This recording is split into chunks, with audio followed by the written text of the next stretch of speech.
May isang kilalang Bitcoin maximalist na nagsabi na kahit umabot pa si Bitcoin ng $100 million kada isang coin, si XRP ay hindi pa rin lalagpas sa 2 digit or 2 digits na presyo. O mas malinaw, hindi po siya lalampas ng $20 na presyo.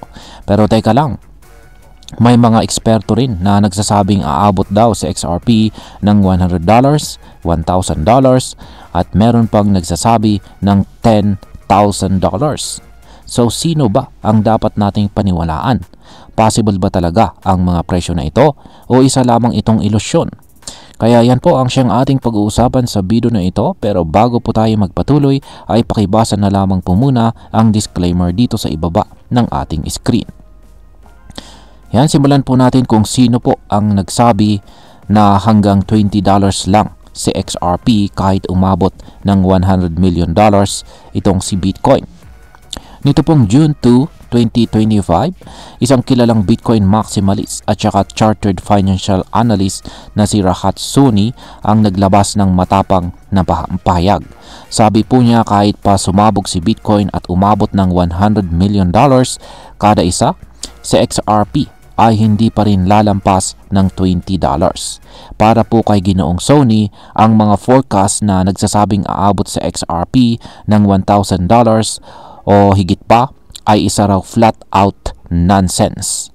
Ang kanyang basihan ay ang supply at value comparison. Ayan, ano nga ba ang mga rason kung bakit hanggang $20 lamang daw itong si XRP? Ipinaliwanag po ni Ginoong Soni na ang total supply ni XRP ay 100 billion habang si Bitcoin naman ay may limitadong supply na 21 million. Ayon sa kanya, dahil kayang hatiin si Bitcoin sa tinatawag na satoshis na umaabot ng 2.1 quadrillion units, yan, 2.1 quadrillion units, mas mataas po ang intrinsic value ni Bitcoin kumpara kay XRP.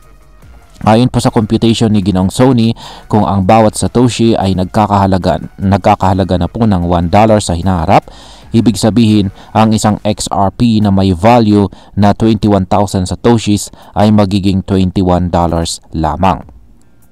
Pero nilinaw rin niya na kung isasama natin ang inflation adjustment, ang tunay na value ng XRP sa senaryo na ito ay baka nasa $1 lang talaga. Ibig sabihin ay para sa kanya, kahit umangat ang buong crypto market, mananatiling maliit ang halaga ni XRP kung ikukumpara kay Bitcoin.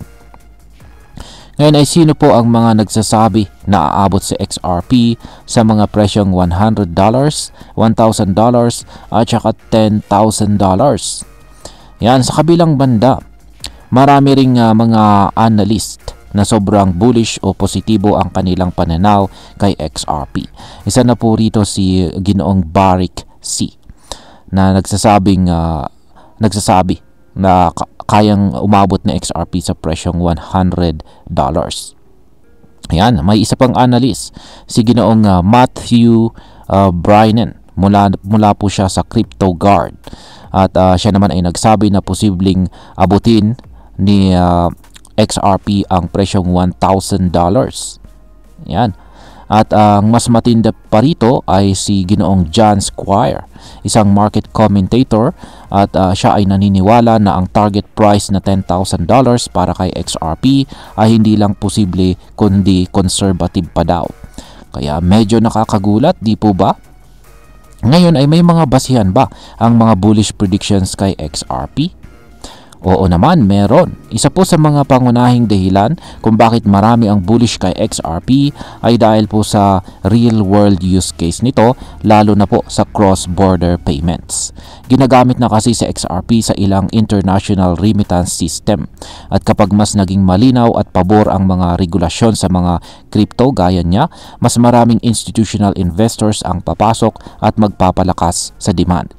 Kung mananatili po sa kasalukuyang market dominance sa XRP na nasa 3.94% at kung si Bitcoin ay umabot nga ng $100 million kada coin, may posibilidad daw na pumalo ang market cap na XRP ng $121 trillion.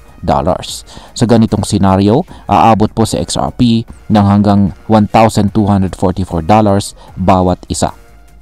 Pero sabi ng mga analyst, malabo pa rin itong mangyari ngayon dahil ang buong global economy ay wala pa rin sa level na kayang suportahan ang ganitong halaga ng pera sa sirkulasyon. Yan. Ngayon is pag-usapan na po natin ang posibleng maging epekto nito para sa atin bilang mga Pinoy crypto enthusiast, partikular po sa mga interesado kay XRP. Yan, para sa atin ay importante po ang balance perspective.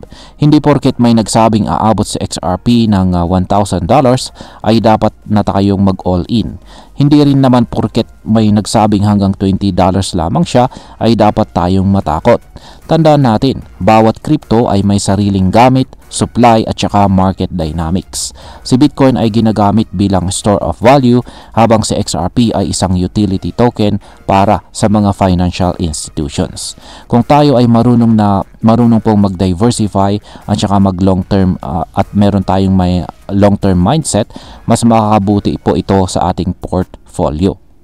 Bilang panghuli, ang masasabi ko naman tungkol dito ay sa totoo lang, parehong may punto ang dalawang panig. Ang mga nagsasabing aabot po ng libo-libong dolyar sa XRP ay maaring nakabase po sa best case scenario. Pero ang sinasabi po ni Ginoong Rahat Soni ay isang sobrang conservative at technical view na hindi rin tugma sa market behavior na nakikita natin ngayon. Bilang isang neutral na observer, masasabi ko na possible ang pagtaas ng XRP. Pero ang mga presyo gaya po ng $1,000 at saka $10,000 ay hindi po realistic sa kasalukuyang estado ng global economy. Maaring umabot po ng $10, $20 o kahit $100 kung sabayan po ng tamang adoption at saka mass use. Pero kailangan natin ng mahabang panahon at malaking pagbabago sa financial systems. Sa huli ay huwag po tayong magpadala sa hype o fear. Gamitin natin ang critical thinking at research bago tayo magdesisyon. Kaya tandaan natin, tayo ang may hawak ng ating sariling financial freedom. At ayan, hanggang dito na lamang po tayo sa video na ito mga ka-crypto. Marami pong salamat sa panonood. Ingat po tayo lagi at God bless po sa ating lahat.